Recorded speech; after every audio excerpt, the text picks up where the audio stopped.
Now, persoalan dia, bagaimana kalau presiden kepada UMNO itu bukan Zahid Hamidi? Itu timbul satu persoalan.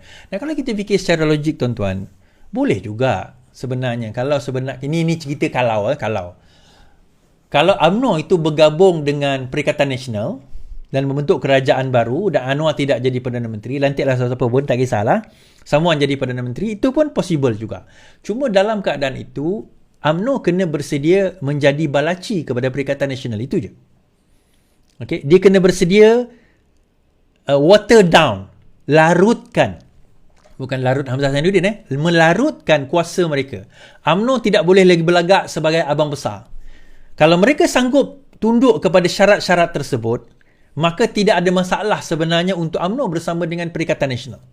Selagi mana ego UMNO itu tinggi berbanding dengan Perikatan Nasional, terutama bersatu, maka dalam keadaan itu kita tak boleh menafikan bahawa UMNO dan Perikatan Nasional tidak akan boleh bergabung dalam keadaan mereka selesa.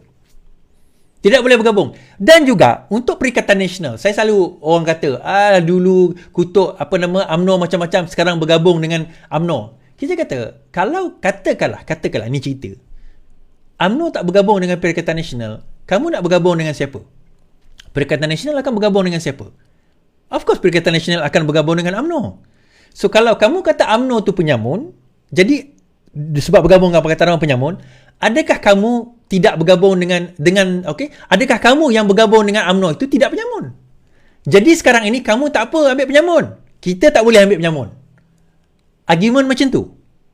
Jadi itu persoalan yang kita bawa. Sebab kalau kita tengok, melainkan Pakatan Harapan yang ada 112, 115, 116, dia bergabung dengan UMNO, dia bawa UMNO masuk dalam Pakatan Harapan, itu cerita lain.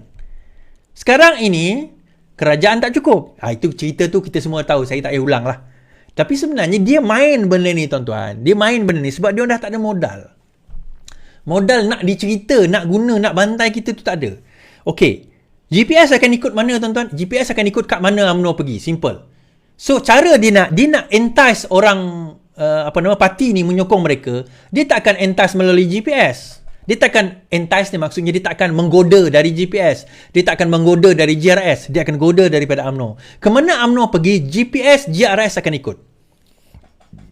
Percayalah, kemana UMNO pergi, yang lain tu akan ikut. Suka atau tidak, UMNO ada pegang kuasa yang besar juga, 30 kerusi. Kalau UMNO tarik sokongan, GPS turut tarik sokongan, GRS turut tarik sokongan, kerajaan akan tumbang. Kita tak boleh menafikan perkara tersebut. Wa ima ada perjanjian. Saya dah kata perjanjian itu tidak menjamin apa-apa. Tidak ada repercussion kepada perjanjian tersebut kalau parti tarik diri. Perjanjian yang ditandatangani tempoh hari kan. Cuma kita kata perjanjian itu mengikat sesuatu. Namun begitu, sebab itu dia kena cari kepala dia. Yang lain tu semua ikut. GPS, GRS ni semua ikut. Kepala dia apa? Kepala dia UMNO. Yang kepala ni nak kena ikat ni. So, selagi mana Zahid Hamidi ada di situ, Zahid Hamidi tidak akan tunduk kepada PN. Zahid akan mengembalikan, ni cerita. Don't take me wrong. Zahid akan menguatkan kembali UMNO. Zahid akan memastikan UMNO akan kembali dalam pentas politik gah dan megah dalam PRU ke-16 yang akan datang. Itu pasti. Kalau tak, dia akan dianggap sebagai presiden yang gagal. Of course, Zahid akan bercita-cita menjadi Perdana Menteri. Nak tahu benda ni, baca 48 Laws of Power, Robert Greene. Kalau saya tengok video, saya tengok gambar macam mana Zahid berdiri, kita tahu bentuk badan itu bentuk badan apa. Body language yang bagaimana. Tak apalah. Kan? Point is, Zahid, cuma persoalan dia, bertanding ke, bergabung ke, itu kita tak tahu. Itu 4 tahun, 5 tahun akan datang, baru kita cerita bab tu lah. Itu tak payah kita cerita sekarang. Mungkin 3 tahun nanti baru kita cerita bab tu. Nak gabung ke lawan PN ke ataupun nak lawan balik PH dengan PN ni. Itu cerita tu nanti. Itu kemudian. Itu kan cerita sekarang. Sekarang ni cerita dia orang tengah fokus nak betulkan balik negara kita. Okay, fine. Tetapi saya melihat daripada perspektif bahawa UMNO akan berfikir kena bersedia. UMNO kena bersedia. Dan juga Zahid serta orang-orangnya bukan orang yang tak bijak. Mereka bijak dalam politik.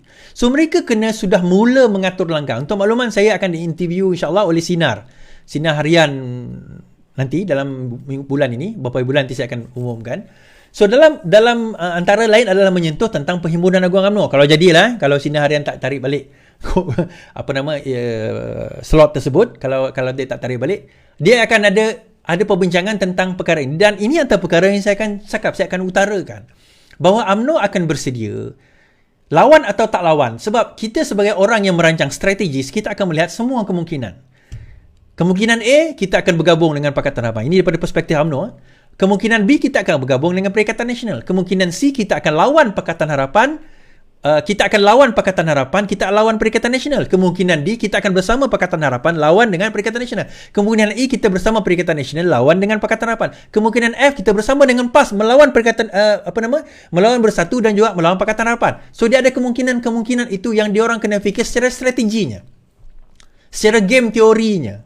Saya percaya diorang pun ada game teoris yang akan mengemukakan statistik dan kiraan-kiraan. Kalau diorang bijak, dia kena ambil orang yang pakar dalam game teori. Dalam game teori ni, dia ada calculation dia. So, dalam benda ini, diorang kena timbang tara. Bergabung tak bergabung, bersama tak bersama, lawan tak melawan, diorang kena ambil timbang tara ni. Dan sekiranya timbang tara ni diletak, ada kemungkinan mereka akan bergabung. Ada kemungkinan mereka akan bertanding.